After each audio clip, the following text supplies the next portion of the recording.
Hello दोस्तों, आज हम लोग जो रेलवे का प्रीवियस पेपर कर रहे हैं, चाहे वो रेलवे ग्रुप डी हो, चाहे वो रेलवे एएलपी का ड्राइवर वाला क्वेश्चन हो, चाहे वो टेक्नीशियन वाला, चाहे वो एनटीपीसी हो और चाहे वो जेई का सवाल हो, सारे का प्रीवियस पेपर चल रहा है। आज उसी क्वेश्चन को अपडेट करते हुए आज हम लोग 176 से आगे बढ़ते हैं। चलिए देखते हैं 176 नंबर क्वेश्चन क्या है। इससे पहले आप हमारे चैनल मोदी क्लासेस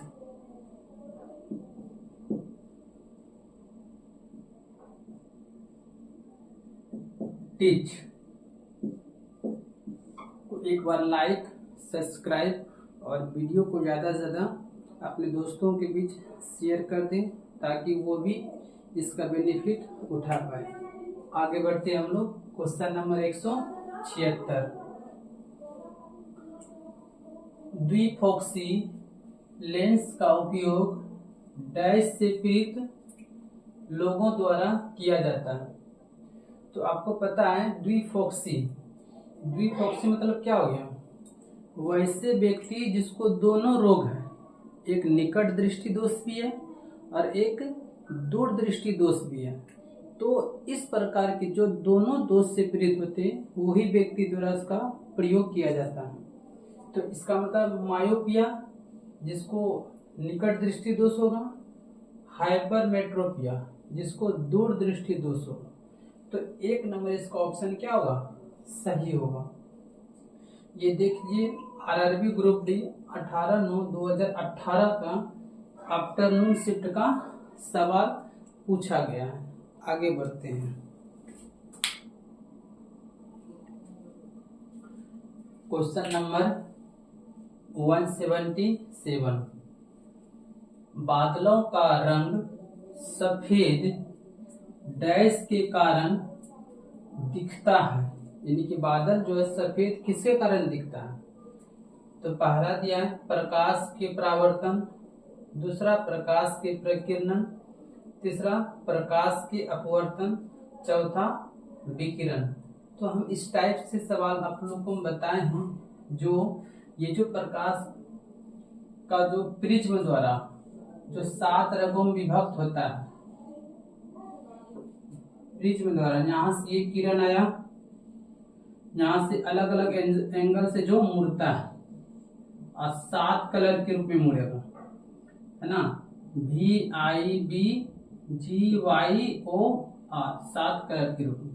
यही सातों रंग का जो छिद्राव होता है, प्रकीर्णन होता है, उसी से क्या बनता है? श्वेत कलर बनता है, श्वेत रंग। इसीलिए बादल हमको क्या दिखाई देता है? सफेद। तो ऑप्शन नंबर बी सेटिस्फाई करेगा। आरआरबी ग्रुप डी 18/9/2018 का आफ्टरनून शिफ्ट का सवाल है। आगे बढ़ते हैं।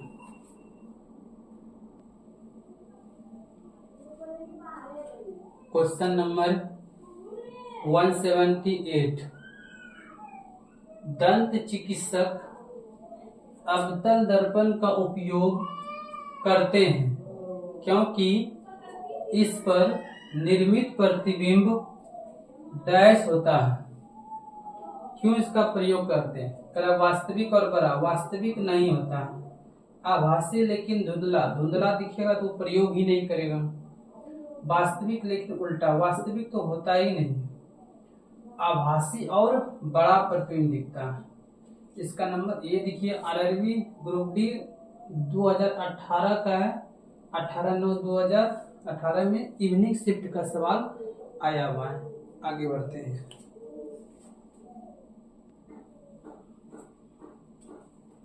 Question number 179। जब प्रकाश की किरण सघन माध्यम से विरल माध्यम में जाती है तो किरण होगी। देखिए कह रहा है सघन से विरल में जा रहे हैं, इसका मतलब हम मान सकते हैं कांच से वायु में जा रहे हैं। अगर कांच से वायु में जाएंगे तो कांच में तो चाल बहुत कम होगी और वायु में चाल क्या बहुत ज्यादा होंगे, ये तो बात रियल है। दूसरी बात क्या है, अगर वो देखिए हम एक यहाँ समझाते हैं, ये आपको यहां से मान चलते सघन माध्यम से, ये मान के चलिए कि कहाँ जल ही ले लीजिए, जल, ये जल से वायु में जा रहा है। अगर जल से वायु में जा रहा है तो ये यहाँ आना चाहिए, लेकिन ये दूर हट जाएगा। क्यों? क्योंकि ये सघन माध्यम है, ये विरल माध्यम है। यहाँ चाल कम होगी, यहाँ चाल अधिक होगी। तो हम लोग देखते हैं कौन सा ऑप्शन सेटिस्फाई करेगा। गति धीमी हो जाएगी, ये तो कभी नहीं होगा।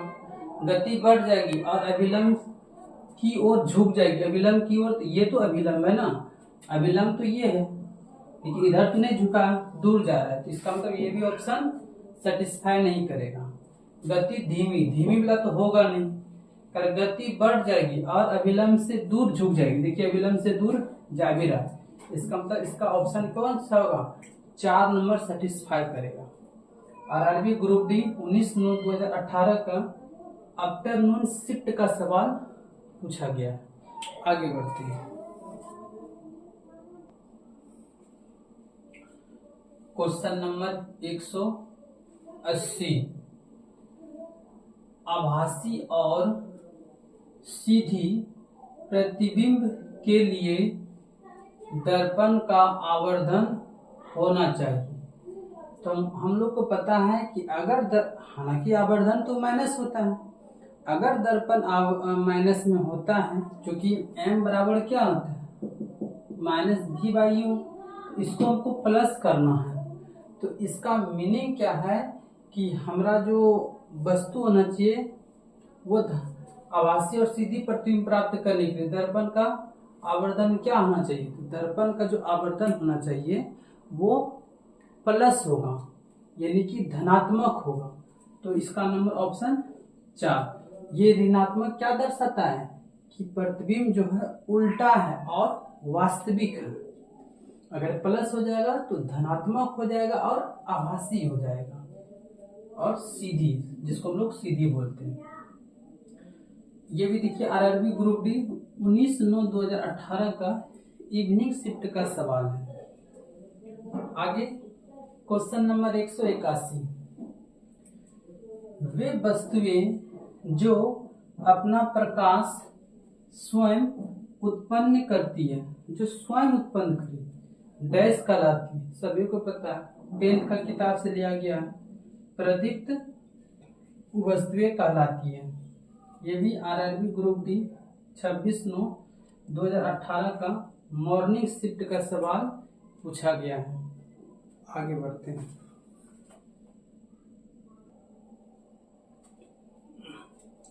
क्वेश्चन नंबर 182, जब वस्तु को मुख्य फोकस पर रखा जाता है तो अभिसरण दर्पण द्वारा बनाई गई प्रतिबिंब का आकार डैश होता है। तो यहाँ आप ध्यान दीजिए, वस्तु को मुख्य फोकस पर रख रहे हैं। अगर फोकस पर रख रहे हैं तो उसका प्रतिबिंब कहाँ बनेगा? अनंत पर बनेगा। अगर अनंत पर बनेगा तो बहुत ज्यादा बड़ा होगा। तो यहाँ देखिए अत्यधिक आवर्धक। ये भी देखिए आरआरबी ग्रुप डी 22/9/2018 का मॉर्निंग शिफ्ट का सवाल आया हुआ है। आगे बढ़ते हैं।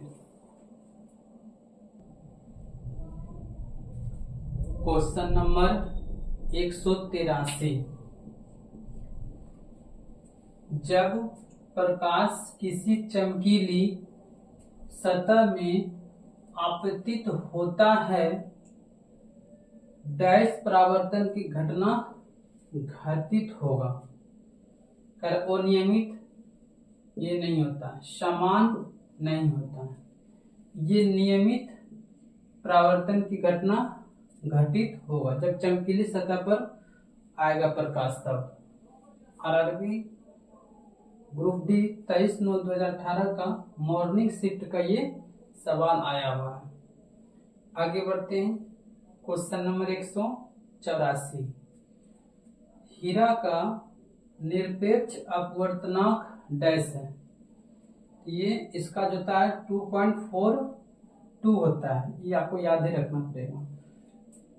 आरआरबी ग्रुप डी 26/9/2018 का इवनिंग शिफ्ट का सवाल पूछा गया है। आगे बढ़ते हैं।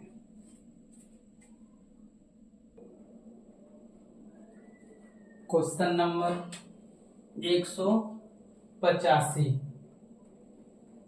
नेत्र में प्रवेश करने वाली प्रकाश की मात्रा को किसके द्वारा नियंत्रित किया जाता है?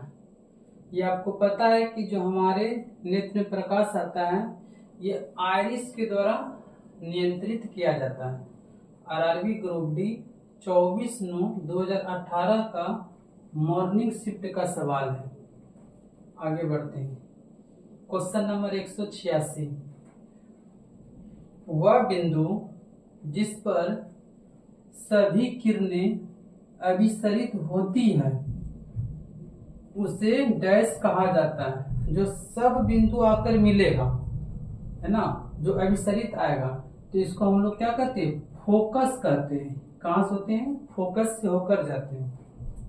ये आरआरबी ग्रुप डी 28/9/2018 का मॉर्निंग शिफ्ट का सवाल आया हुआ है। आगे बढ़ते हैं।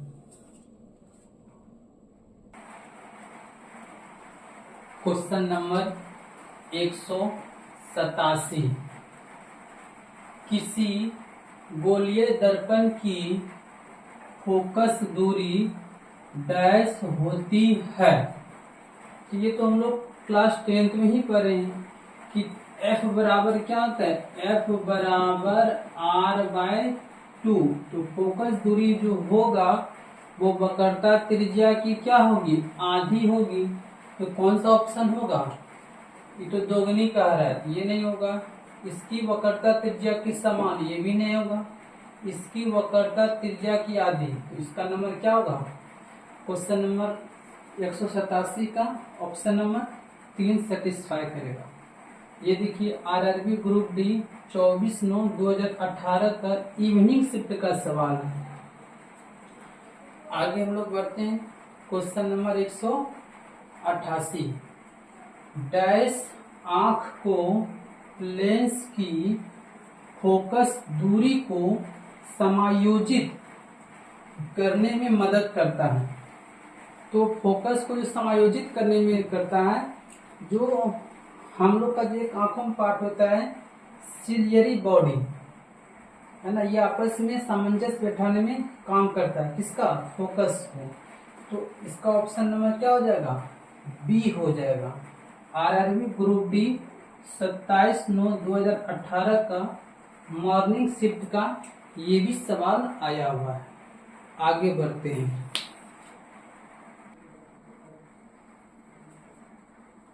Question number 189। एक समतल दर्पण में प्रतिबिंब बनता है। देखिए दोस्तों, अभी तक हम लोग उत्तल और अवतल के बारे में पढ़ रहे थे। अब देखिए एक क्वेश्चन आपका समतल से भी आ गया। ये भी क्लास 10th में है सवाल, एनसीईआरटी बुक में।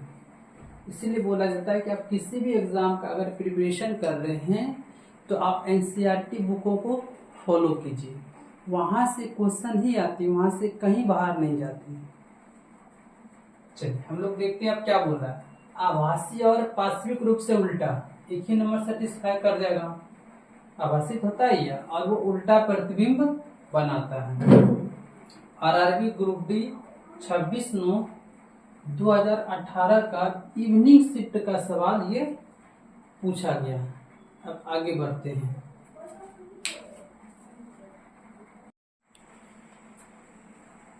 Question number 190। एक साधारण आवर्धक ग्लास में निम्न शामिल है। क्या शामिल है? यही आपको बताना है। छोटी फोकस लंबाई के अवतल लेंस नहीं होगा। उच्च फोकस लंबाई के उत्तल लेंस।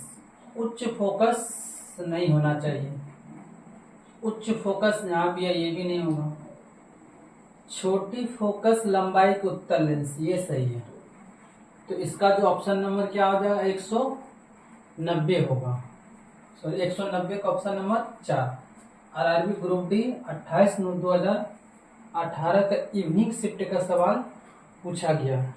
आगे बढ़ते हैं हम लोग।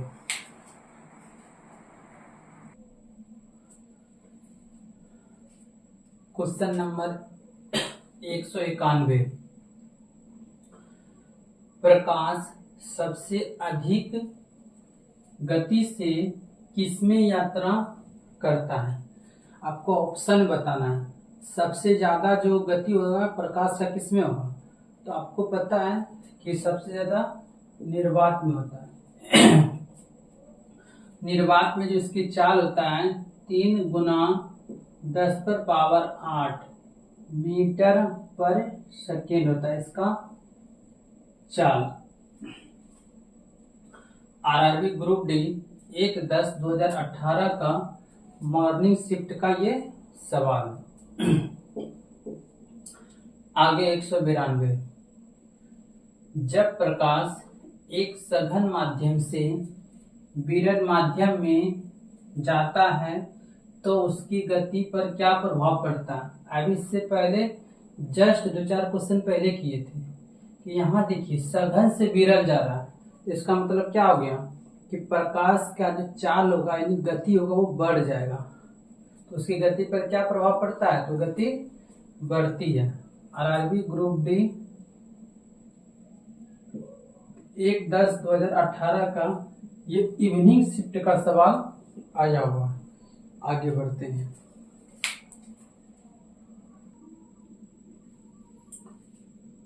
Question number 193। किसी भी माध्यम का पूर्ण अपवर्तनांक सदैव होता है, ये 1 से अधिक होता है। ये याद रखिएगा, ये पहली बार ये क्वेश्चन दिखाई दे रहा है अभी तक में। तो 1 से अधिक। आरआरबी ग्रुप डी 3/10/2018 का मॉर्निंग शिफ्ट का सवाल है। ये फिर 2024-25 के डेट में आ सकता है जब भी एग्जाम होगा। Question number 194। एक लेंस के डैश से होकर गुजरने वाली प्रकाश की किरण बिना किसी विचलन के निकल जाए। ये तो पहले ही पता है कि बिना किसी विचलन की कैसे होगा? जब वो प्रकाश केंद्र से होकर निकलेगा, इधर उधर कहीं से भी जाएगा तो विचलन होगा ही, एंगल बनेगा ही। लेकिन जब प्रकाश केंद्र से होकर गुजर जाएगा तो एंगल नहीं बनेगा। आरआरबी ग्रुप डी 9/10/2018 का आफ्टरनून शिफ्ट का ये सवाल है। आगे बढ़ते हैं।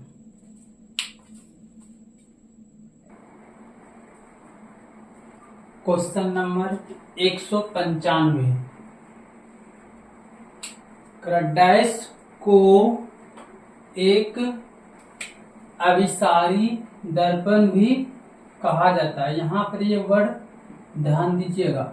अब अभिसारी, तो अभिसारी जो अवतल दर्पण को कहते हैं, जो प्रकाश को एक बिंदु पर फोकस करता है। जैसे ये मान के चलिए यहाँ पर सन है, ये सन है, यहाँ पर एक कोई लेंस है, तो यहाँ पर सारा बिंदु आकर एकत्रित होगा। ये प्रकाश को क्या करेंगे? एकत्रित करेंगे इस बिंदु पर। तो अभिसारी यानी कि अवतल दर्पण का प्रयोग होता है।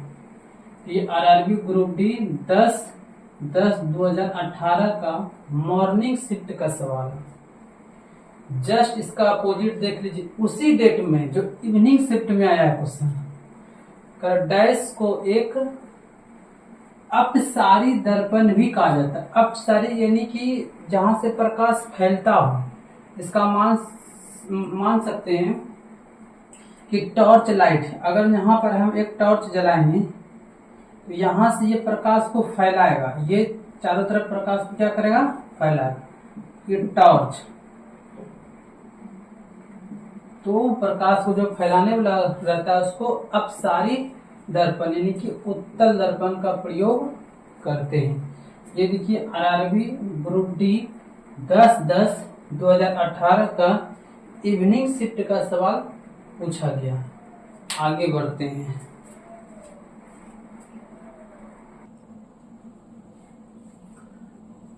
क्वेश्चन नंबर 197, हाइपरमेट्रोपिया जिसे दूरदृष्टि दोष भी कहा जाता है की स्थिति में प्रतिबिंब कहाँ बनता है। जब आपको दूरदृष्टि दोष हो जाएगा तो आपको आपका जो प्रतिबिंब है कहाँ बनेगा, तो रेटिना के पीछे बनने लगेगा, जिसके कारण दूर की वस्तु आपको दिखाई देगा और नजदीक की वस्तु दिखाई नहीं देगा। ये देख लीजिए आरआरबी ग्रुप डी 11/10/2018 का मॉर्निंग शिफ्ट का सवाल है। ये आगे चलते क्वेश्चन नंबर 198, मानव नेत्र के रेटिना पर बना प्रतिबिंब होता है, यानी किस प्रकार का प्रतिबिंब बनता है, ये वास्तविक और उल्टा बनता है। ये तो क्लास 10th में भी ये सारे टॉपिक हैं। ये देखिए आरआरबी ग्रुप डी 11/10/2018 को आफ्टरनून शिफ्ट का सवाल पूछा गया। आगे बढ़ते हैं। क्वेश्चन नंबर 199, निम्न में से किसका प्रकाशिक सघन माध्यम न्यूनतम है। इसका मतलब सबसे जो कम सघन है, तो इसमें कौन सा होगा, वायु जो है सबसे कम सघन है। आरआरबी ग्रुप डी 23/10/2018 का इवनिंग शिफ्ट का सवाल ये पूछा गया। आगे क्वेश्चन नंबर 200, निम्न में से किस माध्यम का अपवर्तनांक सबसे कम है। सबसे कम अपवर्तनांक, इसमें भी क्या आंसर होगा, तो वायु होगा, जो कि अपवर्तनांक सबसे कम है। आपको पता है जो सबसे कम सघन होगा वही उसी का अपवर्तनांक सबसे कम होता है। इसमें सबसे अपवर्तनांक कम किसका है, वायु का, इसीलिए सघन भी सबसे कम है। ये आरआरबी ग्रुप डी 24/10/2018 का आफ्टरनून शिफ्ट का सवाल पूछा गया। अगर हमारा चैनल वीडियो आपको अच्छी लगे तो चैनल को लाइक, सब्सक्राइब और वीडियो को ज्यादा से ज्यादा शेयर करें। और हमारा चैनल का नाम है मोदी क्लासेस।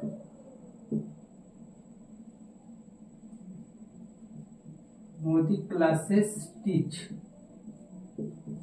ज्यादा से ज्यादा आप बच्चों में, एक अपने दोस्तों में शेयर कर दें, ताकि वो भी इससे जो क्वेश्चन का वैरायटी को देख पाए कि अपने लेवल से तैयारी कर पाए कि किस लेवल का रेलवे क्वेश्चन पूछती है। धन्यवाद।